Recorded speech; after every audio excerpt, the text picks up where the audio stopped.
Sono all'ascolto di Radio Padania Libera e ben trovati al nostro appuntamento con Onda Libera, stamani in ritardo di qualche minuto, mea culpa, causa telefonata, ma vediamo di recuperare il tempo perduto. Prima pagina dell'Ansa di stamani dedicata a Berlusconi, interdizione di 2 anni, niente elezioni europee, mentre la seconda notizia è quella che abbiamo già dato prima in corso di rassegna stampa relativamente alla richiesta di arresto per il deputato messinese del Partito Democratico Francantonio Genovese, accusa di riciclaggio, peculato, truffa in un'inchiesta sulla formazione professionale, il primo parlamentare della legislatura per cui è scattata la richiesta. E poi la terza notizia della prima pagina dell'ANSA è sull'ok all'annessione della Crimea da parte della Corte russa. Mosca accusa l'Unione Europea ha impedito la visita di Van Rompuy.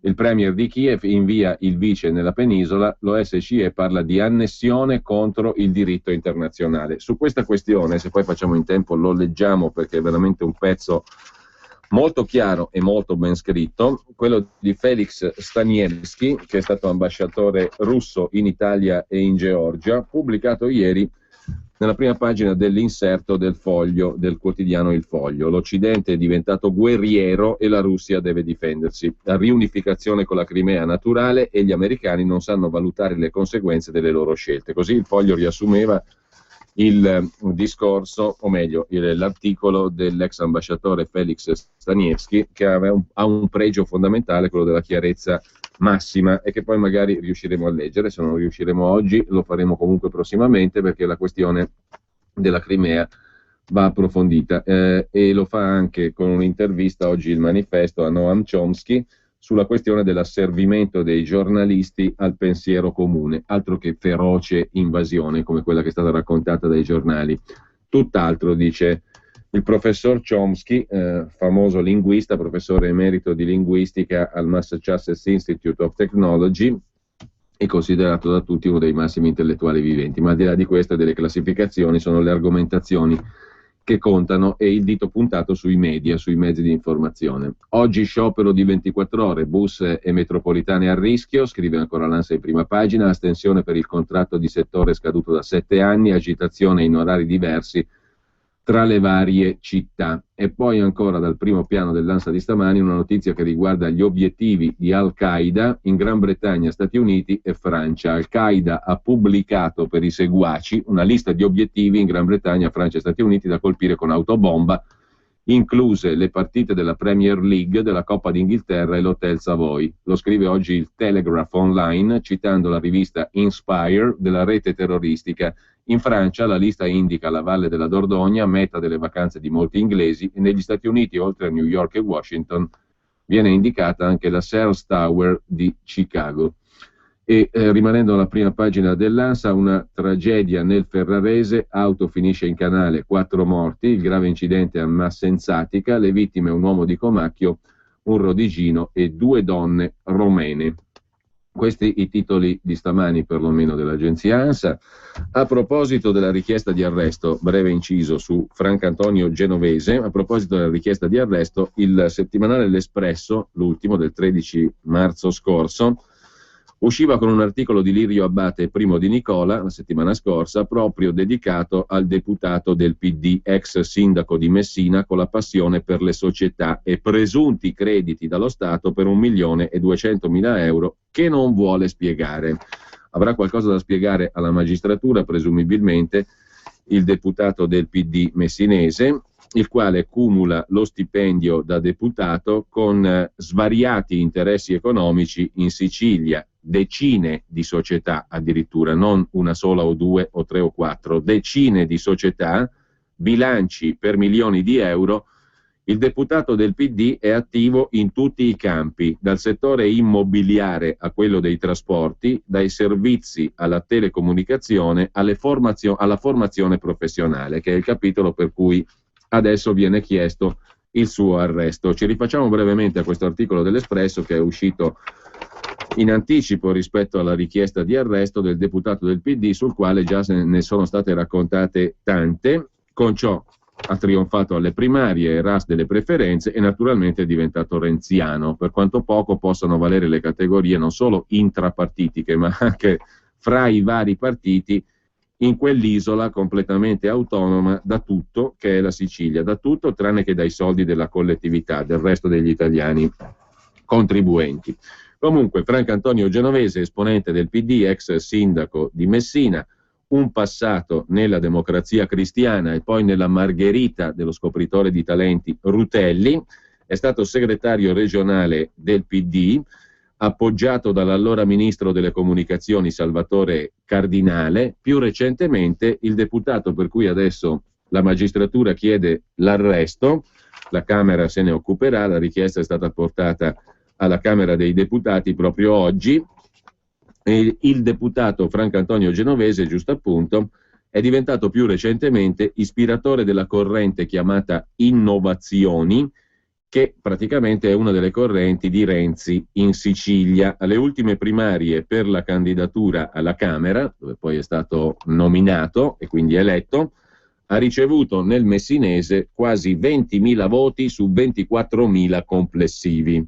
Dal 2008, quando è stato eletto alla Camera dei Deputati, fino al 2012, Franco Antonio Genovese ha dichiarato redditi sempre in crescita, da 153.000 euro a 489.000 euro. In più, negli ultimi 5 anni, l'onorevole Genovese ha ottenuto dallo Stato anche un credito complessivo di imposte per 1.185.000 euro. Insomma, lo Stato risulta in debito con l'onorevole Genovese. Come avrà fatto l'onorevole Genovese ad accumulare tutti quei crediti dal fisco? Per chiarire le cifre, il settimanale L'Espresso ha sollecitato per settimane una risposta da parte del parlamentare. Gli ha chiesto di spiegare somme e crediti. Genovese non ha voluto rispondere.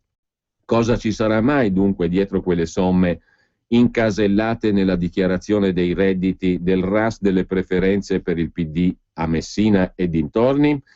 Il decreto che rende conoscibili i patrimoni dei politici e dei loro familiari, cliccando sul sito della Camera dei Deputati, non è neanche stato preso in considerazione dal parlamentare, che è uno dei pochi deputati del Partito Democratico che sul proprio profilo web della Camera dei Deputati non ha inserito la documentazione patrimoniale.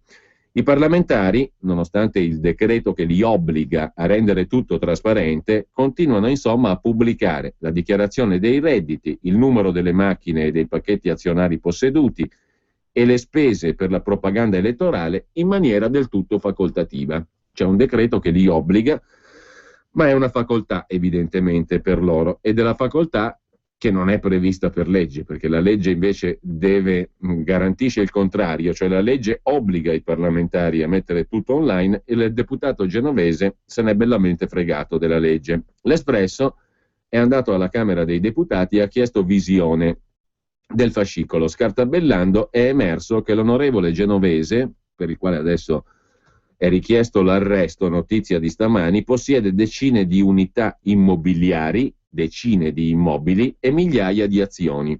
Per la campagna elettorale che lo ha portato alla Camera dei Deputati ha invece stretto i cordoni della borsa e ha dichiarato la modesta spesa di 81,80 euro. Dai redditi indicati dall'ex sindaco di Messina, deputato del PD, Franco Antonio Genovese, si ricava che Genovese è azionista in diverse società e in particolare una, Cala Service, che si occupa di consulenza, pianificazione, forniture di software, compravendite immobiliari. Il bilancio della Cala Service contiene un finanziamento che oggi arriva a circa 8 milioni di euro. Il finanziamento è stato effettuato dai due soci, alimentato nel corso degli anni. Nel 2005 era di 5 milioni e 600 mila euro. I soci della Cala Service sono Genovese, il deputato del PD che detiene il 99% del capitale, e suo cognato Franco Rinaldi, deputato regionale del Partito Democratico, indagato a Messina per l'inchiesta sulla formazione professionale, che detiene il rimanente 1% della Cala Service. Eppure, considerato il reddito dichiarato dal socio di maggioranza, dall'onorevole Genovese, suona piuttosto strano un versamento così elevato. Anche esaminando i bilanci della Cala Service, che sono pubblici, si rileva che nel 2012 l'incremento del finanziamento è di 651.000 euro, l'anno precedente 451.000. cifre poco congrue rispetto al reddito dichiarato dal deputato genovese. La galassia di imprese in cui è entrato o uscito il parlamentare messinese del PD è vastissima. Una per tutte lo riporta a fare affari con la pubblica amministrazione. È la Mandarian Wimax Sicilia SPA. È un'azienda di Catania che opera nel settore delle telecomunicazioni, in particolare nel mercato delle concessioni a banda larga in modalità wireless. Fondata nel marzo 2008, l'onorevole genovese ne è diventato socio insieme al suo amico Franza, patron di alberghi a Messina e di navi traghetto sullo stretto siciliano. La Mandarian WiMAX è uno dei 5 operatori assegnatari di licenze nazionali per l'utilizzo delle frequenze nella banda riservata al WiMAX. È entrata in affari con imprese del gruppo Finmeccanica. Si è consorziata con altre società in telecomunicazioni per prendere appalti anche in Iraq per la ricostruzione dopo il conflitto e in Sicilia, negli ultimi 2 anni, ha preso appalti con decine di comuni per centinaia di milioni di euro per la videosorveglianza o progetti per la sicurezza. In associazione temporanea di imprese, la società dell'onorevole genovese si è aggiudicata un lavoro per 25 milioni di euro dalla regione siciliana per potenziare i ponti radio del corpo forestale. E poi ancora appalti nelle ASL, in particolare 2 anni fa a Palermo, per la realizzazione e gestione di un sistema informatizzato di archiviazione e trasmissione di immagini diagnostiche per l'azienda, la ASL di Palermo, a un costo di 8 milioni e 600 mila euro. L'appalto è stato affidato mentre l'azienda sanitaria era gestita dal manager Salvatore Cirignotta, che poi è stato arrestato a Palermo e infine scarcerato dopo essere stato accusato di aver tentato di pilotare una gara per la fornitura di pannoloni, un appalto da 42 milioni di euro.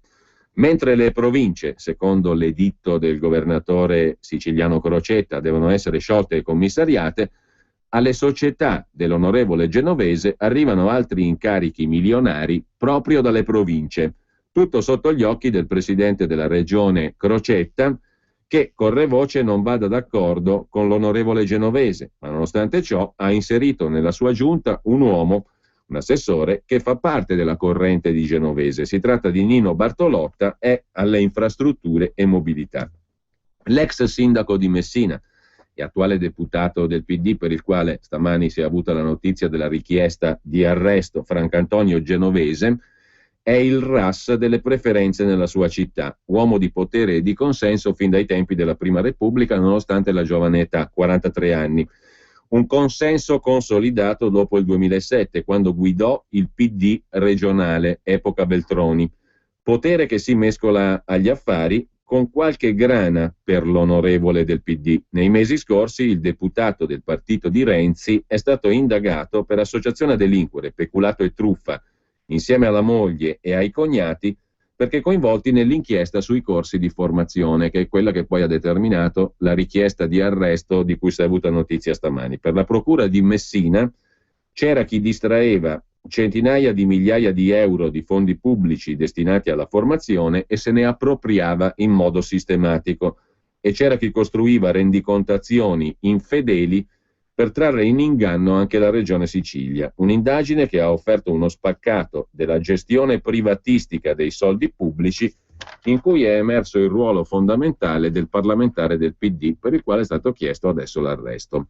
Dopo la pubblicità invece ci occupiamo di altri esponenti della compagine governativa, partendo da Marianna Madia, una breve nota in prima pagina su Italia Oggi è dedicata a lei, e poi una vicenduola apparentemente minore che coinvolge la ministra per l'istruzione, la già montiana, eletta con Mario Monti ed ex rettora dell'Università degli Stranieri di Perugia, la ministra dell'istruzione Stefania Giannini. Ma poi ci occupiamo ancora anche della vicenda Carrai e del rapporto di Carrai con Renzi, anche in relazione ad altro genere di affari. Tra poco.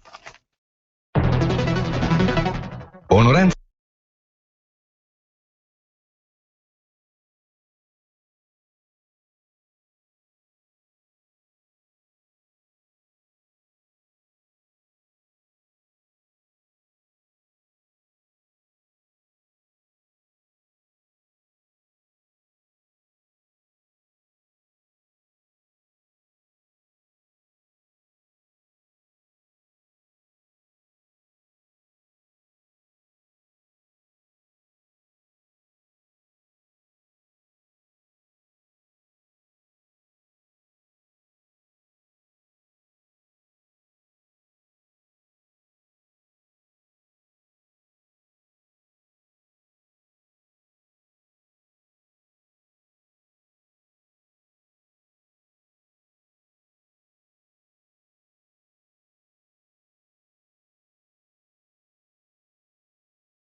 22.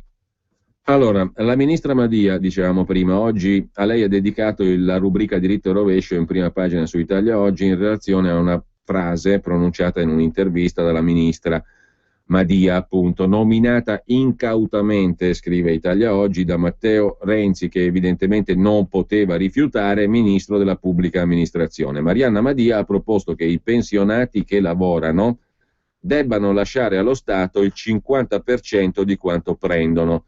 Devono cioè essere espropriati per la loro sfacciataggine. Oggi c'è un articolo anche sul Giornale contro l'ipotesi formulata dalla Madia. In genere, scrive Italia Oggi, costoro sono persone che lavorano per imprese private e quindi ottengono retribuzioni pari al servizio da loro prestato. Le aziende ti pagano per ciò che rendi. Inoltre, i pensionati godono di pensioni che sono frutto di versamenti e sui compensi libero-professionali post-pensione si vedono già detrarre almeno il 50% di tasse. Dopodiché pagano altri contributi previdenziali di cui non vedranno un tubo. La Madia è stata eletta da bambina grazie a uno sponsor, Beltroni. È stata rieletta per lo stesso motivo ed è stata imposta a Renzi, che evidentemente non poteva rifiutare, per diventare ministro. Lei sì che dovrebbe lasciare l'intero stipendio che a occhio e croce sembra, nella sostanza, rubato, scrive Italia Oggi in questo breve corsivo in prima pagina. Rimanendo in ambito governativo, c'è da raccontare però, perché è stata raccontata praticamente da nessuno se non dal Fatto Quotidiano di ieri, l'indagine che riguarda la ministra dell'istruzione e dell'università Stefania Giannini, portata in Parlamento da Mario Monti e ora divenuta ministro del governo Renzi. La Guardia di Finanza è andata a fare un giro nell'università della ministra Giannini, a caccia di documenti nell'Università degli Stranieri di Perugia, di cui era rettore la ministra dell'istruzione attuale, Stefania Giannini. L'Università per Stranieri di Perugia è stata infatti visitata l'altro ieri dalla Guardia di Finanza per acquisire documenti rispetto a un'indagine della Corte dei Conti sulla gestione dell'ex rettore Stefania Giannini, attuale ministro dell'istruzione. Una faccenda da 525.000 euro pubblici. Al centro della storia non ci sono nomine, concorsi più o meno truccati, cattedre, auto blu. Il tutto nasce dalla più classica delle passioni italiane, una scuola di cucina, un ristorante per docenti e studenti e un centro di attività ricreative. Tutti i progetti passati per la gestione di un locale da 78.000 euro più IVA di affitto all'anno, senza contare bollette della luce, acqua e spazzatura. Siamo nel 2008. L'allora rettore Stefania Giannini, l'attuale ministro dell'istruzione, parlava di questa proposta, di questo progetto, come di una meraviglia assoluta, il Made in Italy ricreato in casa, da qui accordi e strette di mano con l'élite locale, a partire dall'allora presidente della Regione Umbria, Maria Lita Lorenzetti, DS, che è finita ai domiciliari nel 2013 per pochi giorni a causa di un'inchiesta sul passante del treno ad alta velocità fiorentino, e poi tacitazione di tutti i contrasti interni e dei malumori da parte di chi osava tacciare di propaganda a scopi personali l'allora rettore Stefania Giannini, l'attuale ministra dell'istruzione. I problemi però sono comparsi immediatamente, perché il locale dato in affitto è stato dato a una persona che l'affitto ha cominciato a non pagarlo. Sono iniziate le cause, le accuse, le scenate fra la stessa Giannini e il locatario, dopodiché silenzi, telefonate e inevitabili bollette da pagare. Ma i dubbi sono stati messi in luce, i dubbi sono stati avanzati sull'intera operazione, questa operazione che prevedeva la creazione nell'università per stranieri, di cui era rettore la Giannini, di una scuola di cucina, ristorante per docenti e studenti e centro di attività ricreative da dare in affitto. I dubbi sono stati espressi in primis dal presidente del collegio dei revisori dei conti dell'Università per Stranieri di Perugia, Antonio Buccarelli, insieme a Maria Adele Paolucci, entrambi firmatari di una segnalazione appunto alla Corte dei Conti. I due revisori dei conti parlano di una spesa inutilmente erogata dall'università guidata dall'attuale ministra dell'istruzione Giannini per 385.613,95 euro. Danno erariale netto, secondo i revisori dei conti. Altri 140.000 euro derivano invece come perdita per le casse pubbliche dai mancati introiti dell'attività di ristorazione, che peraltro non è mai partita. Ci sono responsabilità personali, scrivono i revisori dei conti, di chi ha proposto questa iniziativa, di chi l'ha autorizzata e di chi ne ha rappresentato gli interessi, cioè in pratica la colpa è dell'allora rettore Stefania Giannini, attuale ministro dell'istruzione, la quale replica: l'università di cui sono stata rettore per lunghi anni si è attivata da mesi per recuperare i mancati canoni d'affitto non pagati dalla controparte, dimostratasi inadempiente rispetto al contratto. Mi preme ribadire, ha chiarito la ministra Giannini, che tutte le decisioni assunte come rettore sono state approvate e votate dal Consiglio di amministrazione della stessa Università degli Stranieri di Perugia in maniera trasparente. Insomma, non è tutta colpa mia, dice la ministra Giannini. Dall'Università per Stranieri di Perugia sorridono per la risposta del ministro e ricordano il suo protagonismo e la sua capacità decisionale. La proliferazione di lauree ad honorem per richiamare in città personaggi di primo livello e le prime pagine sui quotidiani e i contatti con il gotha della cultura. In un caso, sempre l'allora rettore, l'attuale ministro dell'istruzione Stefania Giannini, riuscì a coinvolgere Roberto Benigni e a pagare come università un aereo privato per Bruxelles al costo di 16.400 euro. Lei presente. In fin dei conti, concludeva ieri il Fatto Quotidiano raccontando di questa storia, parliamo di una professoressa ordinaria di glottologia, passata in pochi anni dal governare un piccolo ateneo a gestire l'intera istruzione italiana. Per arrivare è necessario volare alto, scriveva ieri il Fatto Quotidiano, ricordando anche questi 16.400 euro pagati dall'università dell'allora rettore, attuale ministro Stefania Giannini, a Roberto Benigni per andare a Bruxelles.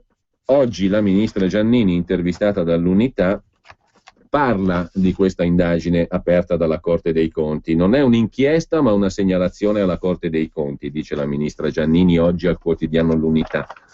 Par di capire che non sia vero, perché altrimenti, se fosse solo una segnalazione alla Corte dei Conti, la Guardia di Finanza ben difficilmente avrebbe potuto andare a sequestrare documenti all'università. È per forza aperta un'inchiesta, quindi non è una semplice segnalazione alla Corte dei Conti, come dice la ministra Giannini. Il consiglio di amministrazione, dice ancora la ministra, da me presieduto per anni, ha fatto un percorso trasparente. Si tratta di un affitto non pagato. La persona è fallita, non sono entrati i fondi nelle casse dell'università, ma non ci sono responsabilità del consiglio di amministrazione e mie. I revisori dei conti dell'università la pensano diversamente e da lì nasce l'inchiesta, non la semplice segnalazione della Corte dei Conti. La questione di Benigni, dice poi ancora la ministra Giannini all'Unità di oggi, non esiste, è una falsità. L'università ha dato un contributo di 10.000 euro per un evento meraviglioso, la lettura di Dante a Bruxelles, il 9 novembre del 2009, un momento drammatico per l'Italia. Benigni non ha avuto un soldo di cachet, ha usato qualcosa perché si era rotto un piede, dice la ministra Giannini all'Unità di oggi. Allora, intanto sono 16.400 euro il costo dell'aereo privato per Bruxelles per Roberto Benigni per la lettura dantesca, pagato dall'Università degli Stranieri di Perugia dell'allora rettore Giannini, e non si capisce perché parli di 10.000 euro la ministra ex rettore dell'università medesima. 16.400 che dicono i revisori dei conti o 10.000 come dice la ministra. Quanto all'aereo preso da Benigni, 16.400 euro secondo i revisori dei conti, Benigni non ha avuto un soldo di cachet, ha usato qualcosa perché si era rotto un piede, dice la ministra Giannini.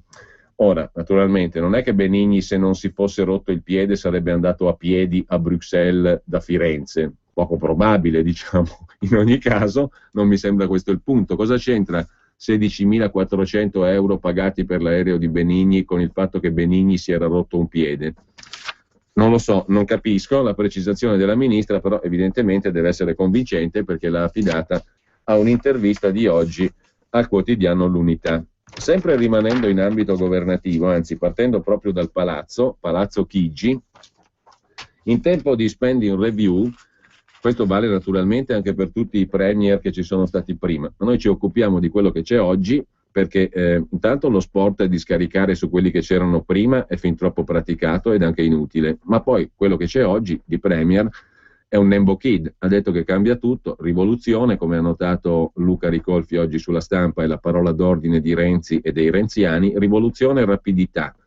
Si fa tutto in breve tempo, poi abbiamo già capito dall'andazzo di questi primi giorni che erano tutti annunci, perché poi con calma stiamo facendo le stime preliminari e tutto il resto, solita storia. Quindi la novità era solo apparente, perlomeno così sembra di capire, anzi così si sta sperimentando. Ma in ogni caso, visto che bisogna fare in fretta, bisogna risparmiare, si farà tutta la rivoluzione con il foglio Excel, cioè con i tempi precisi entro in cui le tappe della rivoluzione verranno portate a compimento, per risparmiare un po', potrebbe cominciare il Premier a dare un'occhiata anche a Palazzo Chigi, che è una presidenza del Consiglio che rispetto alle altre presidenze del Consiglio europee, cancellerati e presidenti vari, diciamo così, costa una cifra, perché è piena di gente come non mai. I dipendenti di Palazzo Chigi sono i più numerosi d'Europa, in ciò rispecchiando perfettamente anche l'affollamento istituzionale che caratterizza tutti gli organismi. Il Quirinale è più della Regina d'Inghilterra di non so quante volte, 4 o 5, la presidenza del Consiglio non poteva essere da meno, è più di Downing Street per quanto riguarda il numero delle persone occupate, e paga una bolletta mica male. Negli ultimi anni il bilancio di Palazzo Chigi, cioè della Presidenza del Consiglio italiano, è sempre stato rivisto al rialzo. Mentre Mario Monti castagnava noi, contribuenti comuni, è arrivato ad aumentare a 4 miliardi il bilancio della Presidenza del Consiglio. Pieno di microspese, micro si fa per dire, perché si va dai 694 mila euro per studiare l'impatto economico degli atti normativi ai 2 milioni di euro per finanziare Linea Amica. Alzi la mano, chissà che cos'è. Se ne occupa oggi il Sole 24 Ore. Prima o poi, meglio prima, scrive il quotidiano di Confindustria, Renzi dovrà mettere mano al bilancio di Palazzo Chigi, quello da dove fa le fotografie alle 6 della mattina e poi i tweet alle 6:30, col cortile deserto, il primo tweet di Renzi, Presidente del Consiglio. Di certo il Premier non si potrà limitare alla vendita online di un centinaio di auto blu, che è una boutade gemella del pesciolino rosso. Al di là della valenza simbolica, cosa si può ricavare da questa vendita? Forse un paio di milioni di euro, se va bene. Briciole su un bilancio della Presidenza del Consiglio che per il 2014 vale 3 miliardi e 110 milioni di euro, protezione civile inclusa, il doppio del costo della Camera e del Senato messi assieme, lo 0,4% della spesa pubblica italiana, cioè il bilancio di Palazzo Chigi, stiamo considerando solo la Presidenza del Consiglio e non gli altri ministeri, è di 3 miliardi e 110 milioni, significa prendere il Senato e la Camera, che insieme costano 1,5 miliardi circa all'anno, e moltiplicare per 2, e anzi aggiungere ancora qualcosa, 110 milioni di euro. In poche parole, possiamo dire che Palazzo Chigi costa più del doppio della Camera dei Deputati e costa più del quadruplo del Senato della Repubblica, abolendo, cioè da abolire. Il budget di previsione ovviamente non l'ha fatto Renzi, l'ha fatto Mario Monti e poi Enrico Letta, così come non porta la firma di Renzi il bilancio consuntivo 2013 che uscirà fra 3 mesi. Ma oltre 3 miliardi e 110 milioni di costo annuo per la Presidenza del Consiglio meritano come minimo una severa ricognizione, cioè è necessario che la spending review si occupi anche di Palazzo Chigi, anche perché in passato i bilanci di previsione si sono sempre rivelati fallaci, sbagliati. In che senso? Nel 2012, governo Monti, Palazzo Chigi ha speso 2 miliardi e 900 milioni di euro, 500 milioni in più delle previsioni di inizio anno. Ma i soldi impegnati da Mario Monti sono stati ben 4 miliardi, come nel 2011 e nel 2010. C'è da aspettarsi che anche il consuntivo del 2013 possa sforare al rialzo le previsioni, consuntivo da 3 miliardi e 110 milioni, saranno di più. Molto probabilmente. In tempi di crisi per il Paese, la macchina del governo, insomma, continua ad aumentare le sue spese.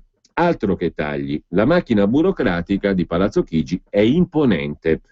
Oltre 3.000 dipendenti tra gli uffici del governo e quelli della protezione civile, con più di 250 dirigenti e un centinaio di consulenti e collaboratori.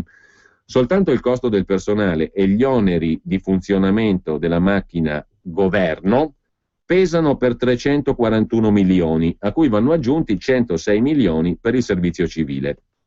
La parte del leone nel bilancio da 3 miliardi e 110 milioni la fa la protezione civile. Il budget è di 2 miliardi e 220 milioni. Tanto o poco dipende. Nel bilancio della protezione civile compaiono ancora fondi per 9 milioni di euro per i terremotati del 1980 e del 1982 in Basilicata e Campania, 20 milioni per l'inceneritore di Acerra e 2 milioni di euro per un fantomatico fondo per il ciclismo. Ma sfogliando il bilancio di previsione per quest'anno, compare una serie di voci su cui la scure del premier Renzi potrebbe intervenire con forza, suggerisce oggi il Sole 24 Ore. Soltanto in affitti per le sedi di Palazzo Chigi sono stati staccati assegni per quasi 50 milioni di euro negli ultimi 4 anni, eppure il governo vanta un patrimonio di immobili propri. Possibile che non si riesca a utilizzare sedi demaniali, cioè dello Stato, per l'attività del governo? Ma il novero delle spese in capo alla cabina di regia del governo a Palazzo Chigi è molto ampio e a volte surreale. Perché il governo deve spendere, per esempio, ogni anno 38 milioni per il mantenimento del Formez, dell'Aran e della Scuola Superiore della Pubblica Amministrazione, che sono doppioni dell'attività che gli uffici del governo, con i suoi oltre 3.000 dipendenti, potrebbe svolgere autonomamente. Il rivolo delle microspese, peraltro, è assai imponente e corposo. A bilancio ci sono, per esempio, 694 mila euro per lo studio e l'analisi delle implicazioni economiche dei provvedimenti normativi. Non ci sono già il Ministero del Tesoro e la Ragioneria dello Stato ad occuparsene? Il portale normativo per l'accesso ai cittadini costa 1.700.000 euro. 2 milioni se ne vanno per finanziare la linea Amica, che è il sito web per i cittadini. Alzi la mano chi l'utilizza. Ci sono poi 6 milioni a sostegno dei comuni montani, 8 milioni per le politiche antidroga, ma è già il Ministero della Salute ad occuparsene, e non poteva mancare la RAI, già sovvenzionata dal canone miliardario. Alla TV pubblica Palazzo Chigi stacca un assegno di 7 milioni all'anno per che cosa? Per non meglio definiti servizi speciali aggiuntivi per l'estero, oltre ad altri 14 milioni di euro per le minoranze linguistiche, tutto pagato dal governo italiano, cioè dal contribuente. Così come Palazzo Chigi stanzia tuttora 8 milioni e mezzo di euro all'anno per il programma di governo e il coordinamento della politica economica. Palazzo Chigi che paga se stesso per poter governare. Un paradosso. Non solo il governo è storicamente cattivo pagatore, l'ultimo bilancio consuntivo, quello del 2012, ha pagamenti arretrati per 660 milioni di euro. Insomma, anche Palazzo Chigi deve pagare i fornitori. C'è qualcuno che aspetta di essere pagato. Renzi dovrà provvedere anche a questo. Non si fa problemi, invece si presume, ad essere pagato, perché pagato lo è stato ampiamente in questi anni anche il giovane imprenditore pressoché coetaneo di Renzi, Marco Carrai, che è stato al centro di una campagna di Libero in questi giorni, lo è ancora. La campagna peraltro ha portato in luce tante altre cose, non solo la questione della casa pagata in affitto, presa in affitto dal piccolo Mastrapasqua Marco Carrai e data a Renzi, presa in affitto, il cui affitto è stato pagato da lui, che nel contempo faceva affari con società del comune e veniva nominato in società possedute dal comune, guidato dall'amico a cui pagava l'affitto.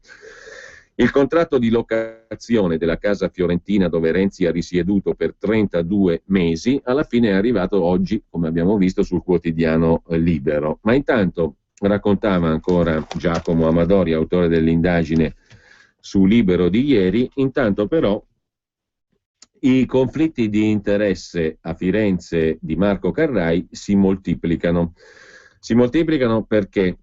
Perché riguardano anche la futura moglie. È stato annunciato il matrimonio, infatti, di Carrai con la 26enne Francesca Campana Comparini. La futura sposa, laureata in filosofia, curerà la prossima mostra a Palazzo Vecchio sul pittore statunitense Jackson Pollock, una mostra da 375.000 euro. I due consiglieri comunali, di Fondazione Comunista, o meglio Sinistra, Ecologia e Libertà, hanno presentato un'interrogazione sul conflitto di interessi. Perché? Perché la curatrice della mostra è strettamente connessa all'entourage del sindaco, in quanto è la futura moglie di Carrai. È improbabile che una laureata in filosofia sia diventata un'esperta d'arte al punto da curare la più importante mostra fiorentina del 2014, dicono i due consiglieri comunali fiorentini. Forse il fatto di conoscere il miglior amico di Matteo Renzi le ha giovato abbastanza, dicono i due consiglieri comunali.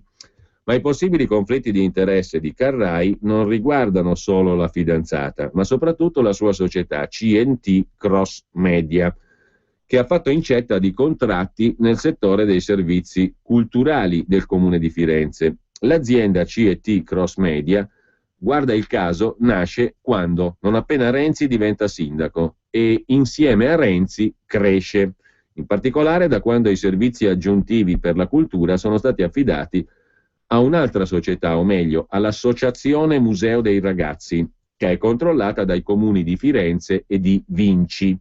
Fino al 2009 i contributi del comune all'Associazione Museo dei Ragazzi oscillavano tra i 500 e i 700 mila euro. Nel 2010 schizzano a 893 mila. Nel 2011 tornano al livello standard, ma nel 2012 e nel 2013, con il nuovo presidente dell'associazione, Matteo Spanò, arrivano nelle casse dell'Associazione Museo dei Ragazzi 1 miliardo e 300 milioni e 1 milione e 300 mila euro e poi 1 milione e 500 mila euro. Nel 2014 saliamo a 1 milione e 900 mila euro. Insomma, con il nuovo presidente Spanò arrivano un bel po' di soldi in più nelle casse dell'Associazione Museo dei Ragazzi, controllata dal Comune di Firenze e dal Comune di Vinci. Ma chi è questo Spanò? Anche lui è Boy Scout, è stato Boy Scout come Renzi, ha lavorato alla Florence Multimedia, che è l'agenzia di comunicazione della provincia di Firenze, creata dall'allora presidente Renzi e diretta, guarda ancora il caso, dall'amministratore, l'amico di Renzi, Marco Carrai. Su indicazione di Renzi, Spanò è diventato presidente dell'Associazione Museo dei Ragazzi nel giugno del 2011. Nello stesso periodo è stato anche nominato presidente del consiglio di amministrazione del Credito Cooperativo di Pontassieve, che, sempre guarda caso, è la cittadina alle porte di Firenze, dove è l'attuale residenza di Matteo Renzi. Spanò è anche socio, insieme con il fratello del cognato di Renzi, della società Dot Media, agenzia di comunicazione che ha gestito le campagne elettorali di Renzi e che ha curato nel 2012 il sito della Rototype, società di attrezzature per ufficio di proprietà della famiglia Dini. E di nuovo, guarda il caso, Alessandro Dini, consigliere di amministrazione Rototype, è anche il proprietario dell'appartamento di Via degli Alfani 8, dove Renzi ha risieduto a spese di Marco Carrai per 32 mesi, fino al 22 gennaio 2014. Sono tutte naturalmente coincidenze, scriveva ieri Giacomo Amadori su Libero. Il dato certo è che nel 2011 il Museo dei Ragazzi invita 5 società a presentare un preventivo per un servizio di guide multimediali per Palazzo Vecchio. I servizi aggiuntivi per la cultura sono da considerarsi economicamente rilevanti e andrebbero quindi assegnati attraverso gare e bandi. Ma a Firenze queste regole valgono per servizi come la guardiania, ma non per le videoguide. Quindi niente gara, niente bando. Nel settore videoguide primeggia la società CET Cross Media di Marco Carrai. Il primo affidamento Carrai lo ha avuto a fine 2011, battendo tra le altre società la Duva Workshop, un'azienda che serve con le proprie tecnologie il Colosseo, Pompei, il Duomo di Milano, il Duomo di Firenze e la Basilica di San Marco a Venezia, un possibile concorrente, insomma, della società cross media, CNT Cross Media di Carrai. Nell'invito che ci arrivò dal Museo dei Ragazzi, ricorda Ilaria Duva, amministratrice della società in questione, la possibile concorrente della società di Carrai e attiva nel settore della cultura da 55 anni, nell'invito che ci arrivò dal Museo dei Ragazzi di Firenze non era chiaro che potevamo proporre una partecipazione con percentuale sugli incassi, che è il modello che utilizziamo in tutta Italia. Era invece chiaro per quelli di Cross Media, che vinsero senza bando e senza gara però su affidamento diretto. 3 mesi dopo, tra i soci della Cross Media entra anche il dimissionario assessore alla cultura Giuliano da Empoli. Successivamente arrivano ancora nuovi contratti per la società di Carrai, per le guide multimediali di Santa Maria Novella, Cappella Brancacci e Museo del Novecento. Ci dispiace che in questi casi non siamo neppure stati invitati a presentare un'offerta, dice ancora la signora Duva, amministratrice di una società, la Duva Workshop, che poteva essere concorrente della società di Carrai, che invece ha vinto tutto. In questi casi, dunque, dice la signora Duva, non siamo neppure stati invitati a presentare un'offerta, anzi, siamo stati mandati via da Santa Maria Novella, dove abbiamo dovuto licenziare 2 addetti. Al loro posto hanno iniziato a lavorare i dipendenti di Marco Carrai, l'affittacamere di Renzi. Sulla questione dell'affittacamere di Renzi e degli affari a Firenze si soffermava Libero anche venerdì scorso, partendo ancora dalla questione della casa. Finalmente è arrivato oggi il contratto, però c'è tutta un'altra serie di questioni che riguardano anche gli affari fatti appunto da Marco Carrai. Il braccio destro di Matteo Renzi non gradisce e non ha gradito che si sia ricordato anche che la Corte dei Conti aveva espresso dubbi sull'assunzione dello stesso Carrai nel 2004 da parte di Renzi, all'epoca presidente della provincia di Firenze, con il ruolo di dirigente, perché Carrai non era laureato, diceva la Corte dei Conti, e quindi la Corte dei Conti esprimeva dubbi sul fatto che Renzi, presidente della provincia di Firenze nel 2004, assuma il suo amico Marco Carrai come dirigente, ruolo per il quale è richiesta la laurea, come avrebbe detto il principe De Curtis. I giudici della Corte dei Conti chiesero nel caso di Carrai un supplemento di indagine e nel 2012 stabilirono che il curriculum dell'amico di Renzi costituisce esperienza professionale tale da giustificare lo svolgimento di analoga funzione a favore del presidente della provincia di Firenze. Insomma, alla fine i giudici della Corte dei Conti hanno detto ok, non c'ha la laurea, però c'ha un curriculum che può giustificare la sua nomina a dirigente da parte di Renzi. Peraltro Renzi è stato condannato in primo grado nel giudizio della Corte dei Conti per perdite erariali in relazione alla sua attività di presidente della provincia, ma quello è un altro capitolo. Leggendo nel dettaglio quale fosse il profilo professionale di Marco Carrai, all'epoca 29enne capo staff dirigente della provincia di Renzi, che cosa si scopre? Che è stato assessore al bilancio nel comune di Greve in Chianti, Firenze, il suo paese natio, per un anno capo segreteria dell'assessore all'innovazione di Firenze, per 3 anni segretario organizzativo della Margherita di Rutelli nella provincia di Firenze, poi presidente dell'Azione Cattolica di Greve in Chianti dal 97 al 99, segretario del locale circolo del Movimento Cristiano Lavoratori dal 97 al 2000, membro della commissione culturale della diocesi di Fiesole e poi ancora Carrai è stato membro del consiglio direttivo del collegamento sociale cristiano e degli amici di Supplemento d'Anima, bel nome. Nel suo curriculum Carrai ha inserito anche la pubblicazione di articoli su Il Foglio di Giuliano Ferrara, La Nazione, La Repubblica, Il Corriere di Firenze, Metropoli e Toscana Oggi. Insomma, un bravo organizzatore di provincia privo di titoli accademici. Nel 2004 Carrai iniziava anche a fare il consigliere comunale a Firenze. Libero, con Giacomo Amadori, si è preso la briga di visionare i suoi interventi al Consiglio Comunale di Firenze. Se ne contano 21 in 5 anni, circa 4 interventi all'anno. Carrai si è occupato di antisemitismo, di Associazione Nazionale Partigiani, della minoranza tibetana e della riabilitazione pubblica della figura di Dante Alighieri, oltre che di fiera e aeroporto. Aeroporto sembra essere una passione di Carrai, visto che oggi Carrai è presidente della società che controlla l'aeroporto di Firenze. Tutto qui, ma se come consigliere comunale Carrai non ha lasciato il segno, scriveva Amadori, si è distinto nel ruolo di uomo comunicazione di Matteo Renzi. Nel 2005 Renzi lo mette a fare l'amministratore delegato, la poltrona è occupata fino al 2010, di quello che qualcuno chiama il Minkul Pop di Matteo Renzi, uno straordinario strumento di propaganda ideato da Renzi, che era la società Florence Multimedia SRL.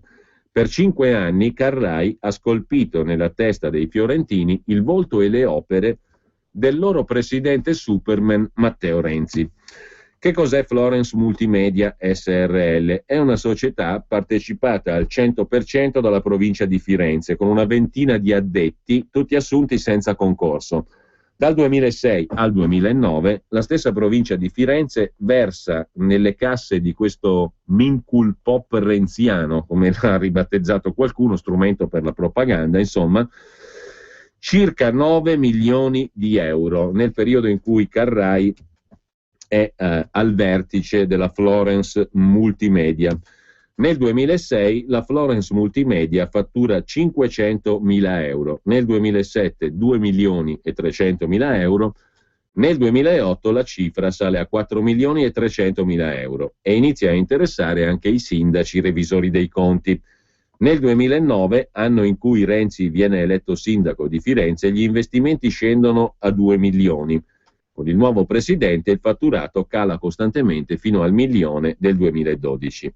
Come si giustificava tutto quel denaro alla società Florence Multimedia, nella quale dal 2005 al 2010 era alla guida l'amico di Renzi Marco Carrai? Come si giustificava tutto quel denaro? Una deliberazione di giunta provinciale del 2007 specifica che il lavoro di comunicazione della Kermesse Genio Fiorentino, una grande occasione di visibilità per Renzi, andrà curato da un'agenzia altamente specializzata, qualificata a livello internazionale. Ma la Florence Multimedia lavora solo con la provincia. Eppure, grazie a quei 9 milioni pubblici, l'immagine del presidente Renzi decolla e la sua popolarità diventa nazionale e internazionale, con l'aiuto dei viaggi negli Stati Uniti. Nella deliberazione di giunta del 27 dicembre 2006 vengono previsti incontri istituzionali del 31enne presidente della provincia Renzi con il ministro del Tesoro degli Stati Uniti e il primo ministro del Regno Unito Gordon Brown. Questo però l'ha raccontato anche il Foglio in maniera più interessante. Ci ha detto che Renzi all'epoca, 2006-2007, viene preso dal Dipartimento di Stato americano, portato negli Stati Uniti a fare un bel corso di approfondimento. La giunta provinciale di Firenze mette in conto anche di accollarsi le spese di viaggio di un giornalista del Corriere della Sera al seguito di Renzi negli Stati Uniti, con la motivazione, scrive la giunta, di perseguire un'adeguata proiezione all'esterno dell'immagine della provincia di Firenze. Per dir la verità, l'immagine che conta è quella del suo presidente, Renzi, oggi premier, anche grazie ai buoni uffici della Florence Multimedia SRL, i cui conti però sono finiti sotto esame presso la Corte dei Conti di Firenze e l'istruttoria è ancora in corso. Domenica scorsa, giusto per completare il quadro, il quotidiano Libero raccontava ancora altre cose di Carrai, in attesa poi del contratto d'affitto che alla fine è arrivato. Qualche altra informazione su Carrai è stata raccolta appunto dal cronista Giacomo Amadori, l'uomo che per 2 anni abbondanti, 34 mesi, ha affittato la casa al premier e che grazie al legame con Renzi ha ottenuto importanti incarichi politici e anche amministrativi. Carrai ha inserito come luogo di residenza su Facebook Gerusalemme. Questo naturalmente è una residenza virtuale, questo per sottolineare il suo strettissimo legame con Israele. Per esempio nelle società di consulenza Your Future e Cambridge Management e nel fondo Wadi. dove è socio, Carrai, di Jonathan Pacifici, romano trapiantato in Terra Santa. Pacifici si definisce sostenitore del partito conservatore Likud e anima un blog sulla Torah, il testo sacro dell'ebraismo. Carrai, tra gli amici di Facebook, ma non solo lì, ha anche Michael Ledeen, prezioso collegamento con gli Stati Uniti, uomo che il 3 volte premio Pulitzer Knut Royce definisce in un suo libro controverso conservatore americano, fautore della guerra in Iraq, membro dell'American Enterprise Institute e autore del libro Fascismo universale. Ledeen è stato spesso accostato all'intelligence, ai servizi segreti italiani. Lui ha sempre negato, ma dalla P2 al delitto Moro è spesso affiorato il nome di Michael Ledeen senza prove. Carrai, peraltro, è un uomo che collega galassie diverse e raccoglie denaro attraverso le fondazioni Big Bang prima e adesso Open, ma ha anche guidato, come dicevamo, Florence Multimedia, l'agenzia di comunicazione di Renzi, ai tempi in cui Renzi era presidente della provincia di Firenze. Ora, questa Florence Multimedia, che Amadori ribattezza una specie di piccolo istituto luce perché è nata per gestire la propaganda renziana, è sotto inchiesta presso la Corte dei Conti per le sue spese per milioni di euro. Marco Carrai è stato anche amministratore delegato della Firenze Parcheggi e oggi è presidente dell'aeroporto di Firenze. Sono incarichi rispettivamente da 42.000 e 80.000 euro all'anno. La polemica più accesa degli ultimi giorni riguarda però l'appalto comunale affidato alla CET Cross Media, controllata da Carrai, per una videoguida multimediale a Palazzo Vecchio. L'associazione Museo dei Ragazzi, di cui abbiamo detto prima, incaricata dall'assessore alla cultura Giuliano da Empoli, che poi entrerà come socio nella stessa società, il 25 ottobre 2011 chiede un preventivo a 3 società, l'8 novembre ad altre 2, tra cui la Cross Media. 10 giorni dopo l'offerta viene valutata come migliore. Riduce a 0 il rischio di impresa, scrivono i tecnici. Il tariffario per il noleggio oscilla fra 5 e 3 euro, ma a servizio assegnato il prezzo più basso sparirà dall'offerta. Rimane quello più alto. Nel contratto viene ipotizzato un fatturato superiore a 300.000 euro. La scrittura privata viene siglata tra il presidente del Museo dei Ragazzi, Matteo Spanò, ex dipendente della Flores Multimedia, e la società controllata dall'ex amministratore delegato della Florence Multimedia, Carrai, l'amico di Renzi. Molti anni fa, a 19 anni, l'allora insegnante di catechismo Marco Carrai non sognava certo di diventare il consigliere del principe Renzi. Nel 94, anzi, questo è un curioso episodio, Carrai scese in campo a sostegno di Silvio Berlusconi. Questa è curiosa, ma anche interessante. Nel 1994 l'amico di Renzi, quello che gli ha pagato l'affitto di casa e che è stato nominato in svariate società pubbliche, oltre che private, il piccolo Mastrapasqua, insomma, Marco Carrai, nel 94 scese in campo per Silvio Berlusconi. Il suo mentore a Greve in Chianti, dove risiede Carrai, era il generale dell'aviazione dell'esercito e protagonista della missione italiana in Libano, Umberto Taddei. L'alto ufficiale si candidò sindaco nella rossa Greve in Chianti e Marco Carrai lo sostenne per Forza Italia. Dopo essere stato sconfitto, il generale Taddei radunò i suoi in un ristorante per annunciare il ritiro dalla vita politica attiva e indicò proprio Carrai come suo erede in Forza Italia. Il giorno dopo, però, il generale Taddei incontra Carrai in piazza e il suo pupillo gli fa una sorpresa. Mi mostrò la tessera dell'Ulivo, ricorda il generale Taddei. Era già passato con gli avversari. Mi infuriai e lo insultai davanti a tutti, ricorda il generale Taddei. Andò a piagnucolare da un vecchio democristiano che poi mi chiamò per rimproverarmi. Così iniziò l'irresistibile ascesa di Marco Carrai, l'uomo che pagava l'affitto al rottamatore, scrive. Su Libero lo scriveva domenica scorsa appunto Giacomo Amadori, che ha preso l'osso della casa di Renzi pagata da Carrai per raccontare peraltro una serie di altre storie in più.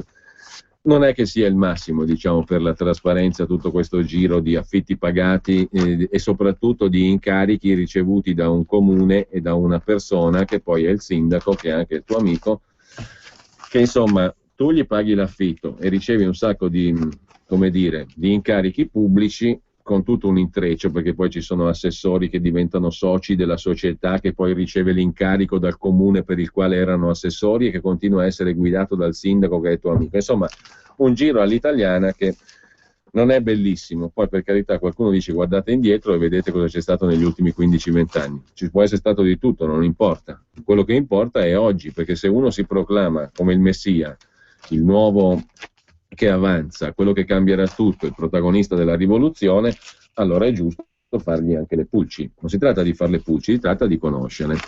E a proposito di cose da conoscere, capitolo a parte meriterebbero Oscar Farinetti e il ministro del lavoro. Il ministro del lavoro è uomo al vertice delle cooperative Rosse Poletti, di loro magari ci occupiamo a parte. Adesso prendiamo una boccata di musica, stamattina non so perché, ma ci vorrà un piccolo Freud dei poveri per spiegarlo, ma mi è venuta voglia di Miles Davis, spero che la mia voglia non sia sgradita anche alle vostre orecchie. Miles Davis dall'album Ballads and Blues.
Allora, rieccoci in onda, come avevo anticipato prima, stamani alle 11 Matteo Salvini si è occupato di appartamenti per papà separati non assegnati da 4 anni a Milano, sono appartamenti gestiti dalla provincia e ci racconterà lui adesso direttamente, come mi avevo detto prima, di che si tratta nel dettaglio. Buongiorno intanto Matteo Salvini.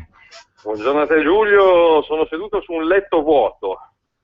Ovvero? Sono seduto su un letto incredibilmente vuoto, ma c'è un via vai di giornalisti, l'abbiamo fatta anche con l'associazione Papà Separati, non è solo per i papà, perché ci sono mamme in difficoltà, famiglie, giovani coppie, però la cosa incredibile è che in un momento di fame, di crisi, ci sono questi 6 o 7 appartamenti enormi, più di 100 metri quadri l'uno, vorrei che li vedeste, con 2 bagni, cucina abitabile, mega balconata, finestre luminosissime, 4 posti letto, locale lavanderia, vuoti. Siamo a Milano. Da 4 anni per problemi burocratici, tecnici, politici, lo fai tu, lo fa lui, lo fa mia sorella, è il bando, l'associazione, quale fragilità, quelli belli, quelli brutti, quelli simpatici, totale sono vuoti, sono a rischio occupazione di gente varia ed eventuale. Io ho verificato al dormitorio pubblico di Viale Ortles, dove dove si rischia la tubercolosi e dove c'è di tutto. Stanotte dormiranno 15 papà separati italiani che hanno perso casa e lavoro, oltre alla dignità, e le istituzioni si permettono di tenere vuoti centinaia di metri quadri, ma io in questo momento sto su un letto dove c'è il cuscino pronto, il lenzuolo e poi c'è il copriletto in puro cotone, doppio ritorto, tinto in capo, lavorazione Jacquard made in Italy. Cioè roba buona. È tutto pronto, lampade infiocchettate, cucina pronta, vuoti, e quindi abbiamo detto diamo una settimana di tempo alle istituzioni per svegliarsi, altrimenti settimana prossima li occupiamo, li liberiamo e li assegniamo noi a chi ci pare. E chi è che deve svegliarsi, Matteo, nel caso specifico? In questo caso l'appuntamento è col presidente della provincia di Milano, Guido Podestà. Non ho capito se è ancora Forza Italia o se è NCD, perché lì ci sono vari movimenti, insomma ex PDL. Noi è un anno che stiamo provando, anzi quasi 2 anni, che stiamo provando a smuovere la situazione con le buone maniere, con i fax, le mail, i sopralluoghi, le richieste, le documentazioni, le proposte, i bandi. Però siccome con le buone siamo punti a capo, e allora vediamo di passare alle buone più 1. E quindi mercoledì c'è questo incontro, ci sono qua numerosi consiglieri regionali e provinciali della Lega Nord, oltre ai giornalisti e almeno una quindicina dell'associazione Papà Separati Lombardia, che farebbero carte false per avere uno spazio del genere, che è abitabile domani mattina. Con una spazzata in terra e una mano di bianco domani mattina tu hai una cucina nuova di zecca, doppi bagni con vasca e doccia, locale lavanderia con asciugatrice e soprattutto un tetto sopra la testa. Ma hai capito tu qual è allora l'inghippo? Perché non si sono potuti assegnare gli appartamenti? E uno dirà, ma come sei segretario di partito, ti pago per far politica, non hai capito? No, perché è totalmente privo di senso e mi hanno spiegato che non hanno deciso, stanno discutendo non da qualche giorno, da qualche anno, a quale fragilità assegnare questi spazi.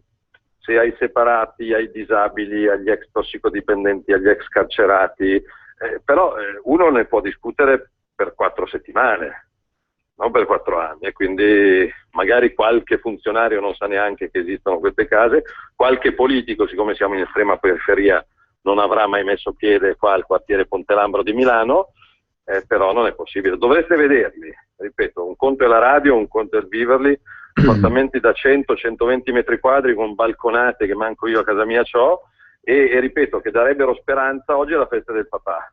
Tanti papà non possono vedere i figli dopo il divorzio perché non hanno uno spazio, non hanno una casa, non hanno una cameretta dove ospitarli. Qua almeno una decina di persone ritroverebbe speranza. Ecco, tu sai se coloro che ne hanno diritto sono informati di questa possibilità? Sì, oggi eravamo qua appunto col coordinamento Papà Separati in Lombardia che spalancava tanto d'occhi, perché loro hanno recuperato alcuni appartamenti sequestrati alla mafia, rimessi a posto da loro col volontariato, ridipinti, ma sono dei buchi al confronto, e quindi la proposta che faremo al Presidente Podestà settimana prossima è che lo assegni alle mamme e ai papà separati divorziati, che possono recuperare dignità, speranza e un rapporto con i loro figli. Perché se non hai un tetto sulla testa perdi anche tuo figlio, ma potrebbe andare bene per le giovani coppie, potrebbe andare bene per dei portatori di handicap. L'unica cosa che non può andare bene è che questi 6-7 appartamenti rimangano vuoti per ancora tanto tempo, altrimenti sai cosa succede? Che vengono occupati dai primi rom che passano per strada. Occupati da qualcuno, che è un problema tutt'altro che marginale a Milano, tra l'altro. Ha voglia.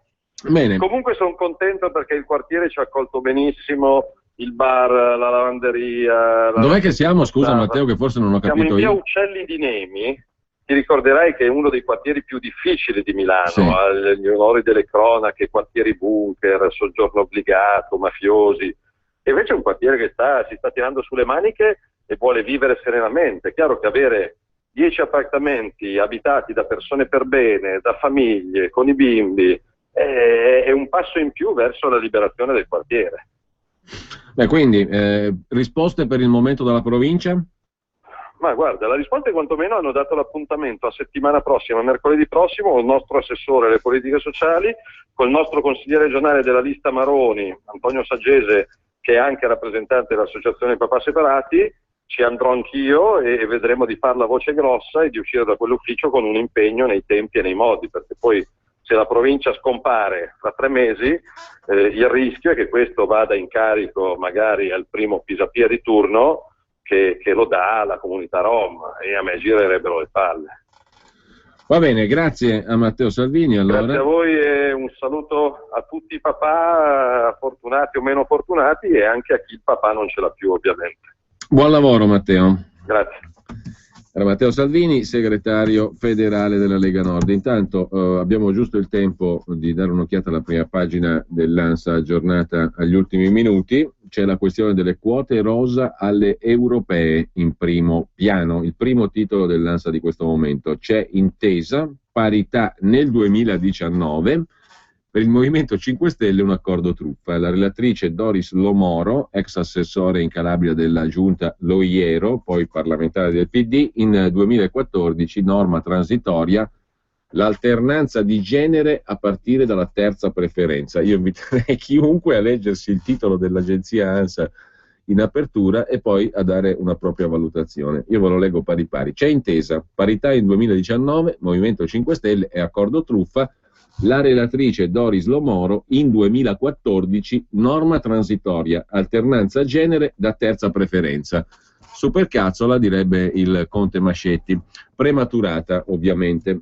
Mentre la seconda notizia è in Crimea, venti di guerra, Kiev lascia la sede della Marina, ok all'annessione della Crimea da parte della Corte Costituzionale russa. Secondo l'agenzia ANSA però spirano venti di guerra in Crimea. Staremo a vedere. E poi c'è la questione dello sciopero, oggi 24 ore, disagi nelle città. Ci toccherebbe occuparci adesso, non facciamo però più in tempo, della questione degli aeroporti di Firenze, anzi dell'aeroporto di Firenze, di cui è tuttora presidente l'amico di Renzi Marco Carrai, del quale abbiamo discusso a lungo prima. Lo faremo domani o quel che sarà, anche perché una storiella vale la pena di essere raccontata. Intanto ci si può documentare leggendo anche l'articolo di Giorgio Meletti pubblicato oggi sul Fatto Quotidiano a proposito della ragnatela tosco-argentina e della scalata del magnate argentino Ernesto Eurechian agli aeroporti in Italia e in particolare all'aeroporto di Firenze grazie agli amici di Renzi. Ne riparleremo, così come leggeremo sicuramente l'intervento dell'ex ambasciatore russo in Italia e in Georgia Stanievski sulla questione della Crimea, perché di eccezionale chiarezza, pubblicato ieri sul Foglio.